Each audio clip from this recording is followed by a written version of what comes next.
On this day 63 years ago, Nikita Khrushchev becomes the first Soviet head of state to visit the United States.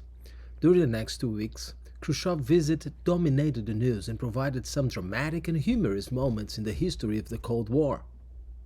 Khrushchev came to power in the Soviet Union following the death of a longtime dictator Joseph Stalin in 1953. Many observers believe that Khrushchev, a devoted follower of Stalin during the 1930s and 1940s, would not provide much difference in leadership. He surprised them, however, by announcing that he sought peaceful coexistence with the United States and denouncing the excesses of Stalinism. During the late 1950s, Khrushchev continued to court a closer relationship with the United States and often praised President Dwight Eisenhower as a man who also saw peace. In 1959, the US and Soviet governments shocked the world by announcing that Khrushchev would visit America in September and meet with Eisenhower face to face. Khrushchev's first day in America was mostly taken up with formal receptions and a motorcade from the airport to downtown Washington. At the airport, Khrushchev announced that he had arrived in America with open heart and good intentions.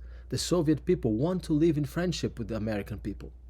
Groups of spectators and several military bands lined the way of the motorcade procession from the airport, and Eisenhower, Khrushchev, and Madame Khrushchev sat together in the back of a convertible to wave at the crowds. Once in town, Khrushchev almost immediately sat for a nearly 2-hour talk with Eisenhower and his advisors. Longer and more involved talks were scheduled for later in the Soviet leader's visit. Because of our importance in the world, it is vital that we understand each other better, Eisenhower declared at a state dinner that night. Khrushchev agreed, adding that friendship was necessary because our two countries are much too strong and we cannot quarrel with each other.